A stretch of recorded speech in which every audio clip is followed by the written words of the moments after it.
Un petit stress qui arrive. C'est vrai, un stress, c'est fou, c'est trop bizarre. Allez, c'est parti. Bonjour et bienvenue sur cette émission d'actualité scientifique.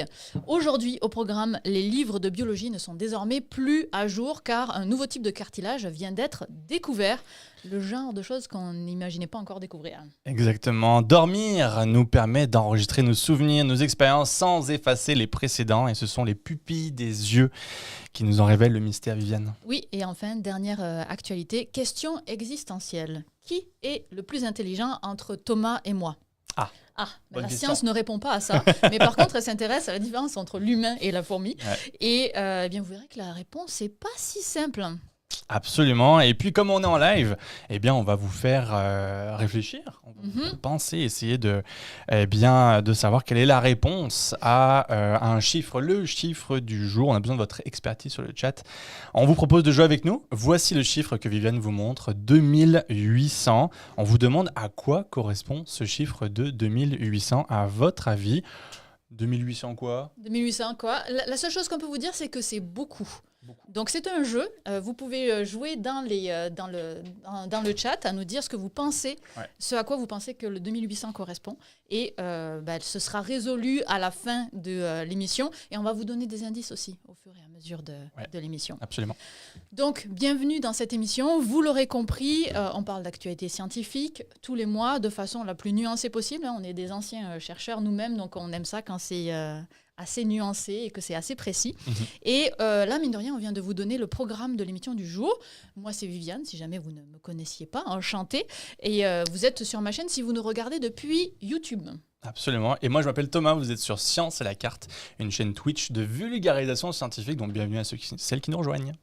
Et comme d'habitude, si jamais vous avez vu les émissions précédentes qui sont disponibles sur Syllabus, on va commencer par la première actualité, qui est en général l'actualité wow. L'actualité wow, Viviane. Et on parle d'un nouveau type de cartilage qui a été découvert, c'est d'ailleurs le titre de notre émission aujourd'hui. Absolument, un nouveau type de cartilage découvert. Et je vous montre cette image-là, juste ici.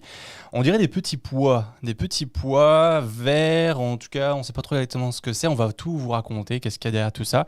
C'est une image de microscopie d'un nouveau type de cartilage inconnu qui vient tout juste d'être découvert. Jusqu'à présent, les livres de biologie recensaient 3 types de cartilage. Peut-être que là, maintenant, on va être amené à revoir un peu les livres de biologie et d'histologie parce qu'il y en aurait désormais un 4e. Ouais, et puis c'est assez rare d'assister à une découverte qui va changer nos livres de référence. D'habitude, quand on fait de la recherche, on vient ajouter une connaissance de plus qui vient grossir nos livres de référence. Mais là, on va venir changer vraiment les choses de base de biologie de nos livres de référence. Et ce qui est assez fou, c'est que c'est une découverte en fait, qui a été faite par hasard. En fait, les scientifiques étaient en train d'étudier la peau d'oreille de souris pour un tout autre projet.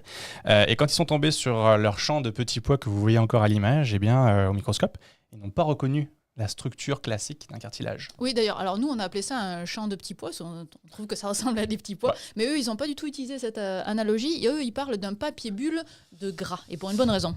Exactement, puis n'hésitez pas sur le chat à nous dire qu'est-ce qui vous fait penser cette image-là. Nous, on pense à des petits pois, mais si vous voyez autre chose, n'hésitez pas à nous dire, on va vous lire juste après. Verts aussi. Ou des maïs, en tout cas. Une structure quand même très particulière.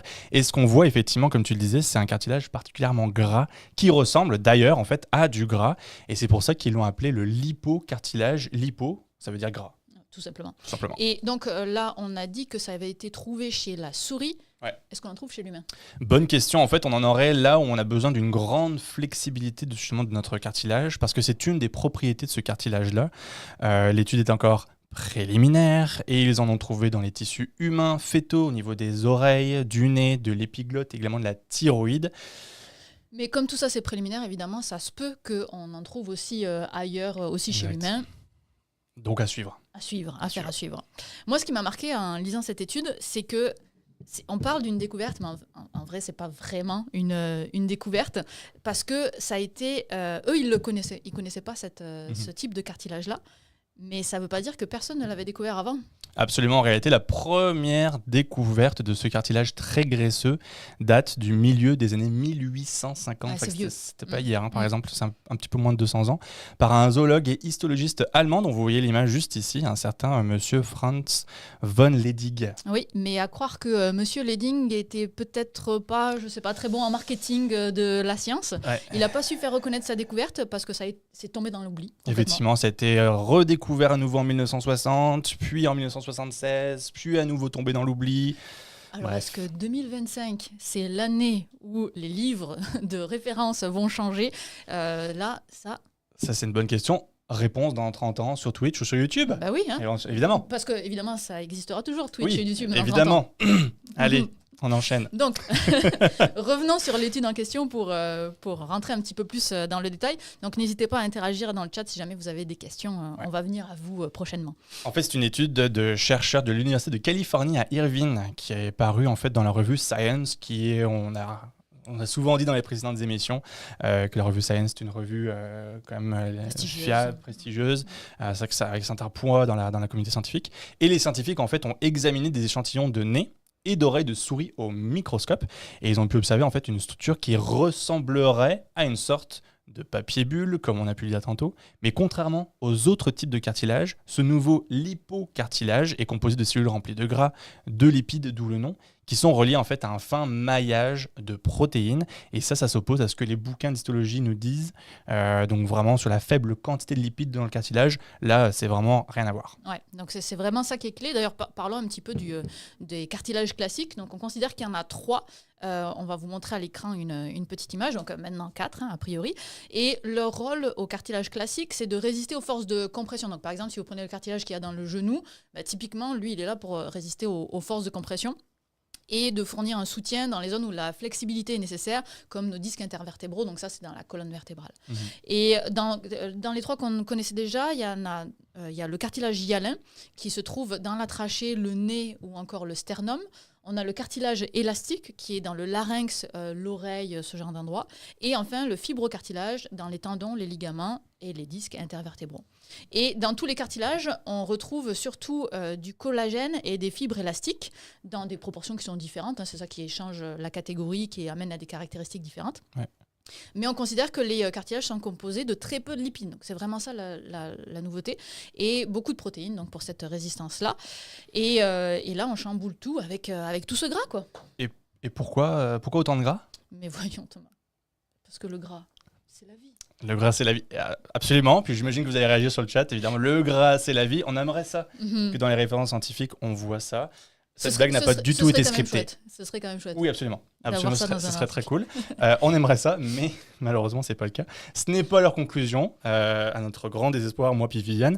Selon eux, en fait, après avoir tiré, comprimé du lipocartilage d'oreille de souris, ils ont remarqué qu'il était beaucoup plus souple et plus élastique que le cartilage classique, notamment celui qu'on retrouve au niveau des genoux et des côtes. Ouais, ce qui le rend vraiment un petit peu particulier. Ouais. Et ils ont remarqué que si tu retires chimiquement les lipides du lipocartilage, là, il devient alors plus rigide et plus résistant, donc plus proche du cartilage classique. Donc c'est vraiment le gras qui confère cette propriété-là. Ouais.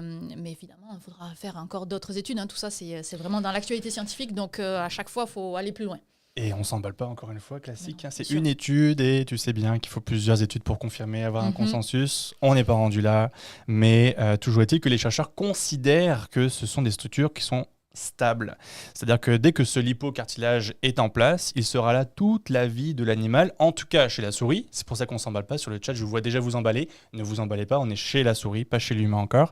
Et intuitivement comme ça, on pourrait se dire, on pourrait penser que l'apport de lipides va avoir un impact sur la grosseur. Donc plus on va manger gras et plus ce grosseur-là va avoir une fluctuation au niveau de son volume, plus ou moins gros, plus ou moins épais. En fait, non.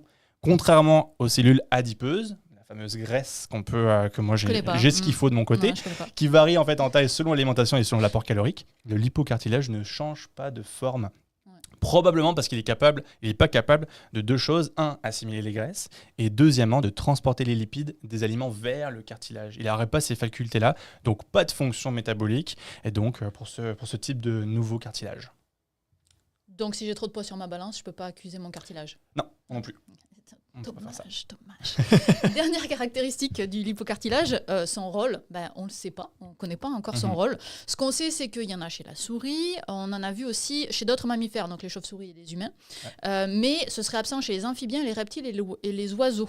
Donc ça suggère, a priori, que ce type de cartilage pourrait être une innovation évolutive liée aux mammifères. Donc, par exemple, pour le lipocartilage qui est présent dans l'oreille, on suppute que ça pourrait avoir un lien avec l'audition. Est-ce que les ondes sonores se déplaceraient plus facilement à travers ces structures riches en lipides ? Hypothèse à vérifier, évidemment. Hypothèse à vérifier, effectivement. On note quand même, puis n'hésitez pas à réagir sur le chat, on va vous lire dans un instant, on note que cette découverte ouvre un vrai débat en fait, au sein de la communauté scientifique.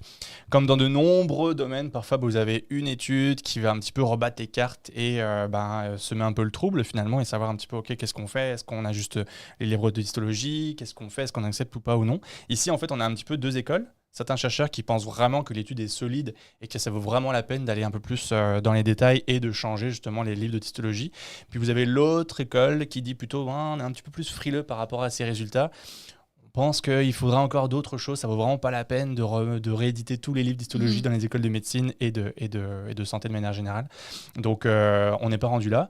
Est-ce que c'est un nouveau tissu à part entière ? Est-ce qu'on peut vraiment considérer que c'est un nouveau cartilage à part entière ? Ou est-ce que c'est une caractéristique nouvelle d'un tissu qui existe déjà ?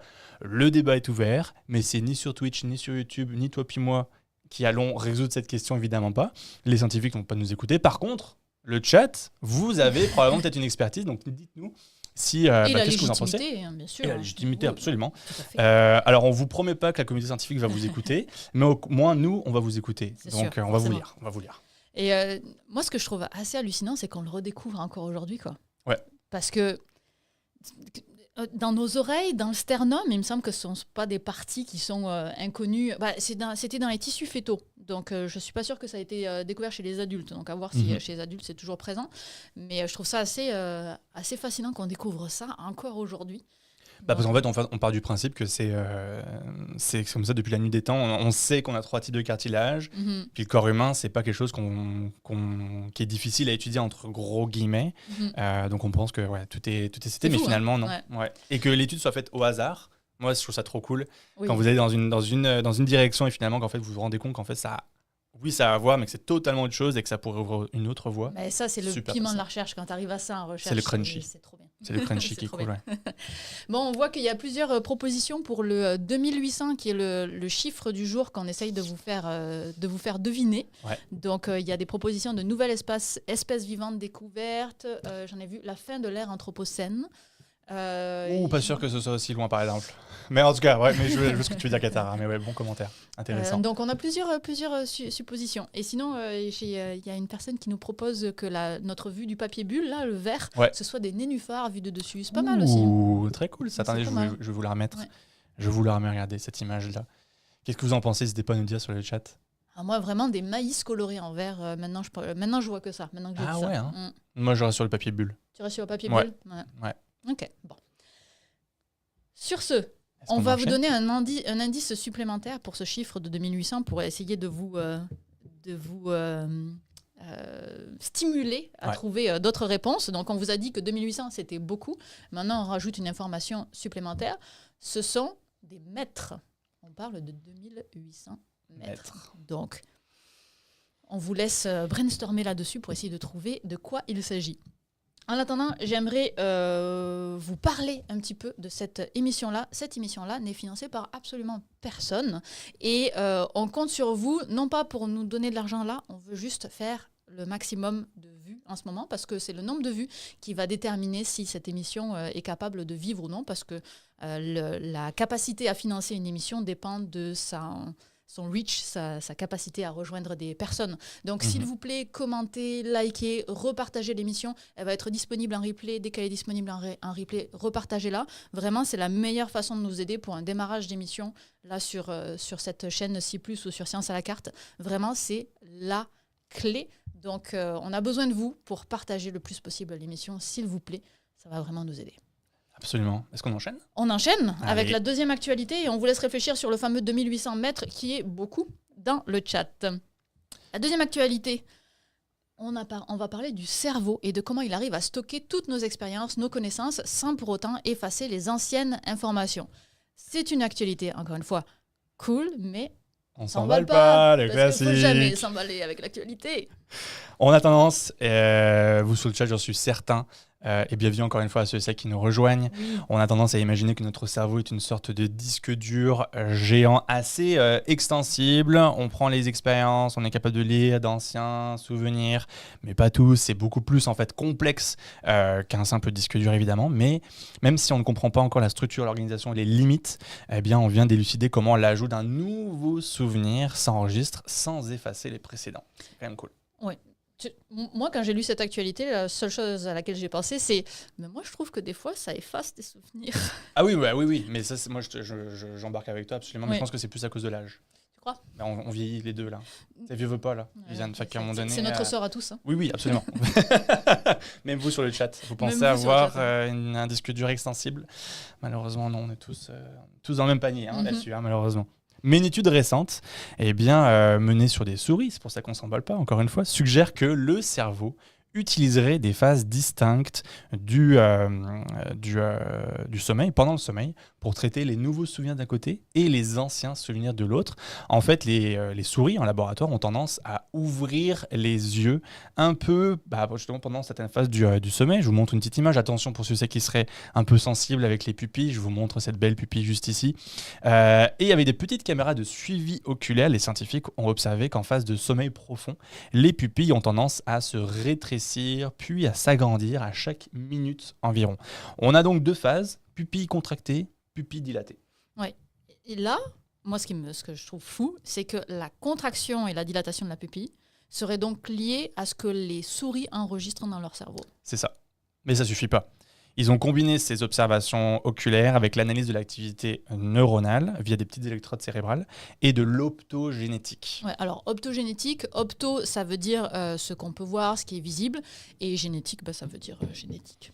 Absolument. Et on vous mettra des références là-dessus si jamais ça vous intéresse d'en savoir un peu plus sur l'optogénétique. Un petit article qui justement défriche un peu cette technique-là pour ceux et celles qui auraient envie d'en savoir un petit peu plus sur cette technique. Et en fait, ce qu'on va faire, c'est qu'on va modifier génétiquement des souris en introduisant dans les neurones des sortes d'interrupteurs qui vont réagir en fait à la présence ou non de lumière. Et c'est une technique assez classique de neurosciences. Ça permet de sélectionner si on veut que certains neurones fonctionnent ou non. Et donc, une fois qu'on peut éteindre ou allumer les neurones, on en fait quoi?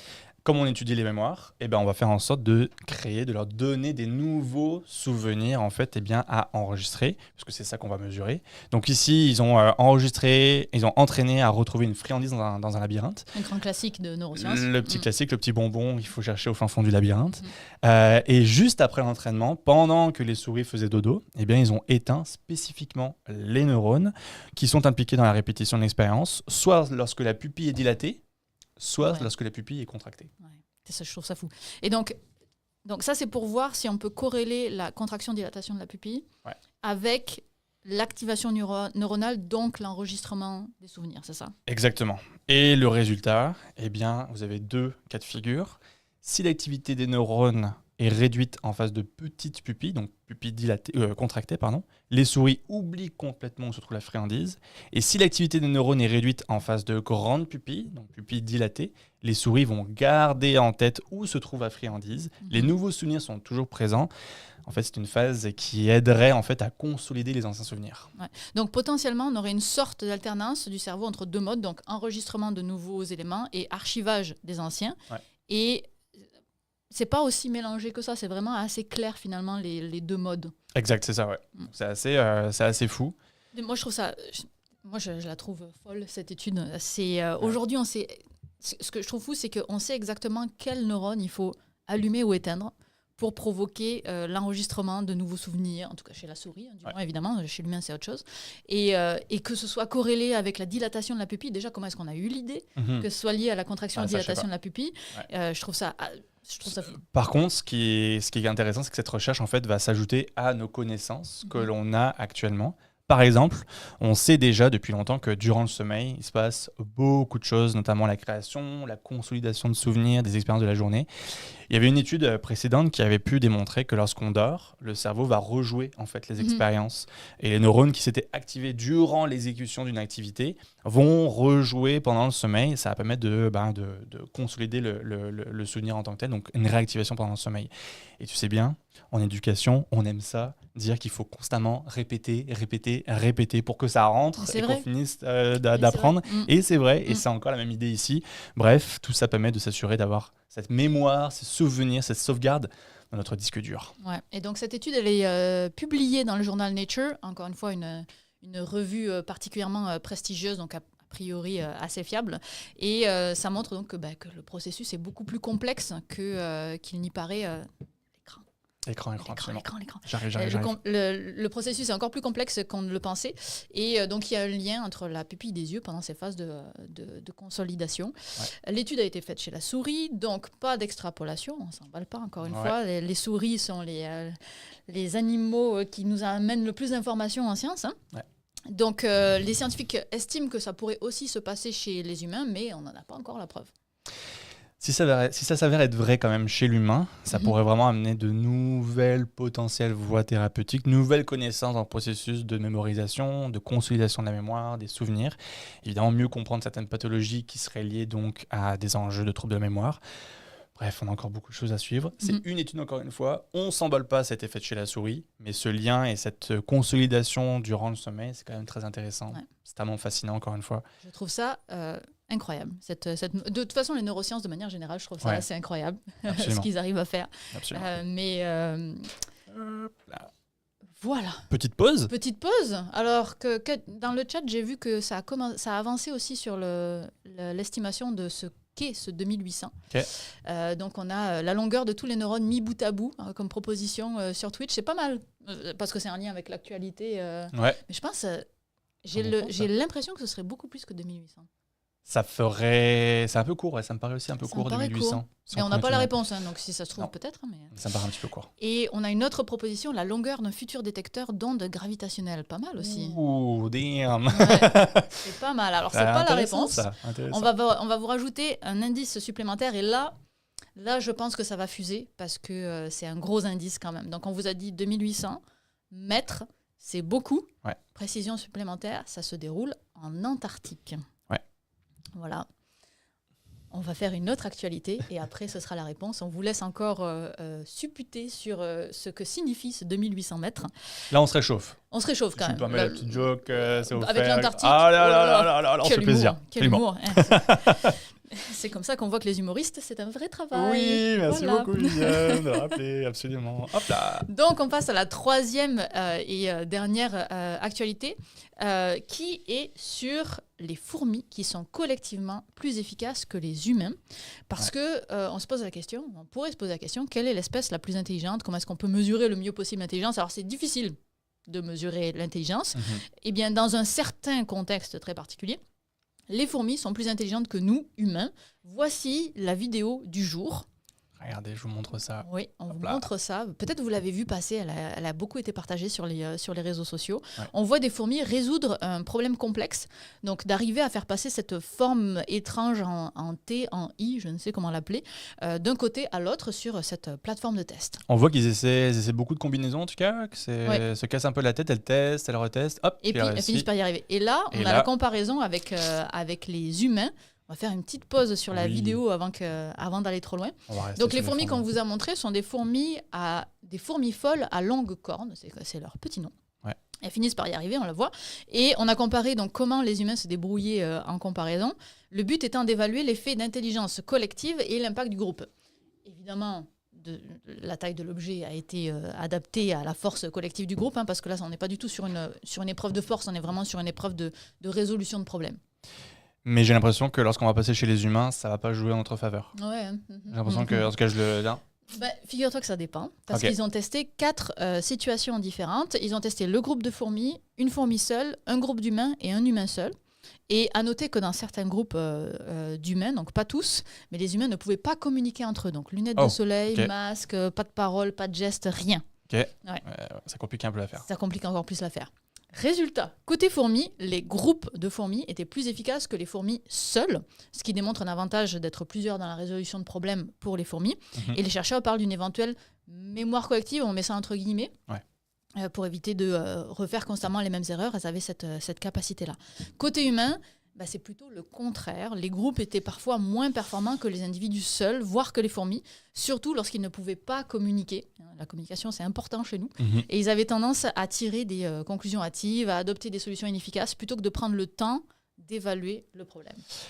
Ça, c'est une étude que vous avez probablement déjà vu passer sur les médias sociaux. Cette image-là, très visuelle, en fait, elle provient d'une étude qui est parue en fait dans le journal Proceedings of the National Academy of Science. Quand on vous mettra, évidemment, les références dans les commentaires.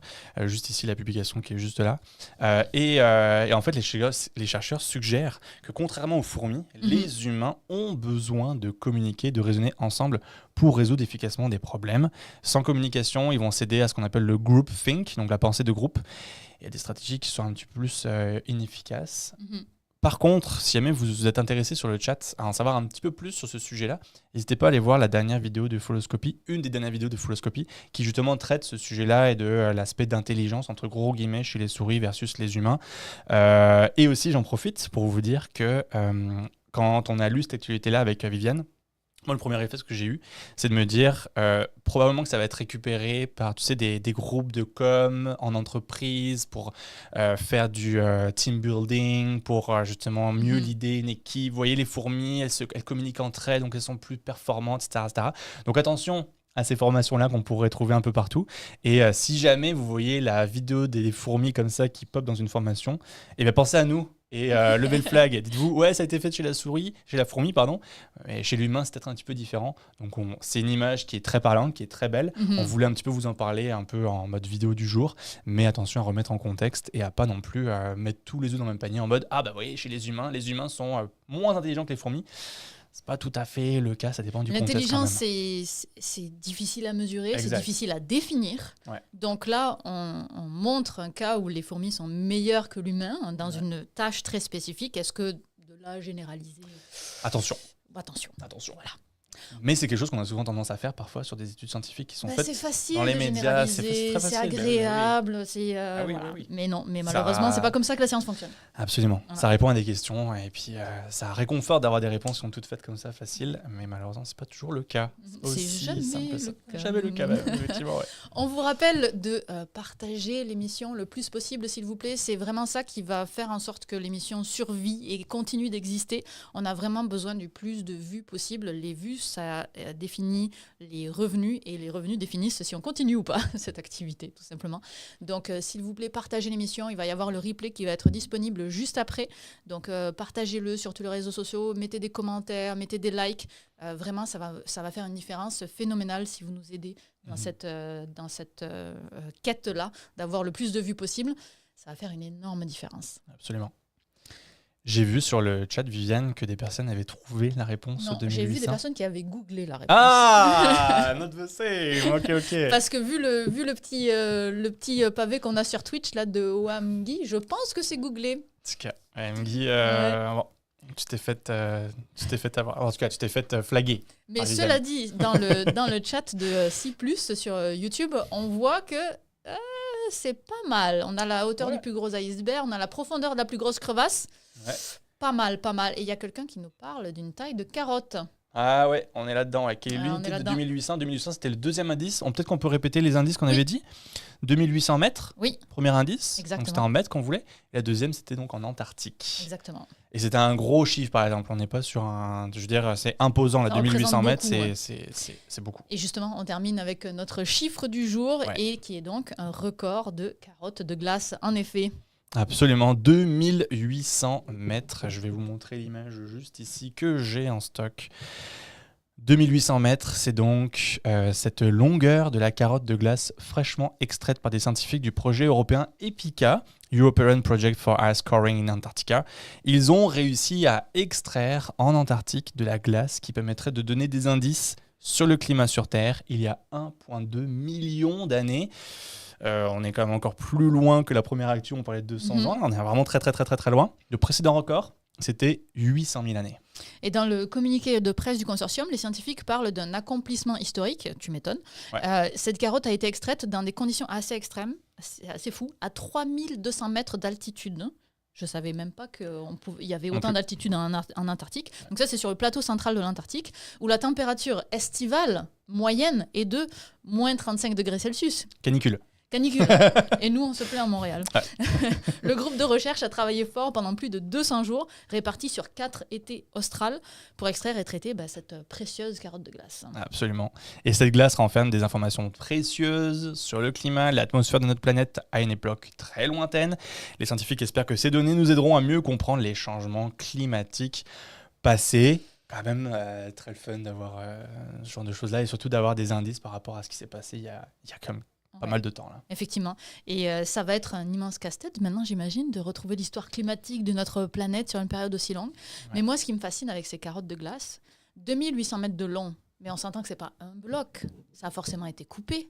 Ça a été coupé, je pense que oui, c'est certain. C'est forcément coupé. Et donc, est-ce qu'à l'endroit de la coupe, on perd des informations ? Est-ce que... J'ai plein de questions sur cette carotte de glace. Je ne sais pas si on a des experts de carottes de glace dans le chat. N'hésitez pas à nous informer là-dessus. Je ne sais pas ce qui se passe. Par exemple, dans le communiqué de presse, parce qu'en fait, l'information vient du communiqué de presse de ce consortium-là, il ne parlait pas justement de la façon dont vous allez récupérer et comment est-ce qu'il l'avait extraite. Ça me semble... J'imagine en tout cas comme ça, vu l'image que je vous ai montrée tantôt, et il y avait un autre article de Radio-Canada qui nous avait parlé de ça. Vous allez voir avec d'autres images. En fait, je pense que oui, ça a été récupéré en plusieurs morceaux. Et surtout, ça va être ramené ensuite dans les laboratoires pour être vérifié et analysé. Regardez d'autres images ici que je vous montre là. De toute façon, c'est forcément coupé parce que des congélateurs de 2800 mètres, ouais, c'est ça. Ça doit être compliqué quand même. Et tu vois ici, il y a la petite image avec la scie qui est là. Il y a une scie circulaire là-bas. Avec le gros bloc de glace ici qui est là. C'est sûr qu'il est coupé. Donc il va être coupé à un moment donné. Est-ce qu'on perd de l'information ? Probablement, un petit peu. Mais du coup, il y a peut-être une science de où est-ce qu'on coupe pour se dire, ah là, on doit être à tel million d'années, il faut couper à cet endroit-là. Ouais. Mais 2800 mètres, c'est quand même une bonne grosse carotte. Quand même. On est sur un potager là qui nous fait des grosses carottes. C'est une grosse carotte, en effet. Des grosses carottes. Donc, il y avait quelques personnes qui avaient trouvé dans les commentaires ou qui avaient googlé dans les commentaires. On vous déjà. On espère que cette émission vous a plu. On arrive à la toute fin. Ouais. Donc, merci à tous. N'hésitez pas, s'il vous plaît, encore une fois, à partager cette émission. Le replay va être disponible juste après. On va continuer à discuter avec vous. Si jamais vous voulez rester discuter avec nous, on va finir notre émission, mais on reste... pour discuter avec vous. Et si jamais vous partez, écoutez, on vous laisse avec 3 choses à aller voir, si jamais vous ne savez pas quoi faire de votre soirée, de votre après-midi. Genre. La première chose, c'est la dernière vidéo de Syllabus, qui parle de pourquoi le froid tue nos batteries, peut-être justement en Antarctique, à 3500 mètres d'altitude. Est-ce que tu as été faire l'expérience pour aller voir là-haut en si Antarctique? Batteries... Ouais, non, non, je me suis dit que ce n'était pas nécessaire. Sinon, n'hésitez pas à aller voir la dernière émission d'actualité scientifique. On a parlé de caca, de dinosaures, de fossiles, d'excréments et de vomi également de dinosaures. Une vidéo très cool, une actualité très très cool. De vaisseaux sanguins artificiels et puis de canapés coincés dans un coin. C'était en tout cas une petite pépite, je vous laisse aller voir ça. Et bien sûr, 3 matins par semaine, vous pouvez venir voir les lives d'actualité scientifique de Thomas sur sa chaîne Twitch Science à la carte. Absolument. N'hésitez pas à partager cette vidéo. Encore une fois, on a vraiment besoin de vous. On vous remercie. Dites-nous en commentaire quelle actu vous avez préférée. Nous, on reste avec vous pour discuter. Et sinon, pour ceux qui s'en vont, on se retrouve la prochaine fois, a priori le mois prochain. Absolument. À la prochaine. À la prochaine.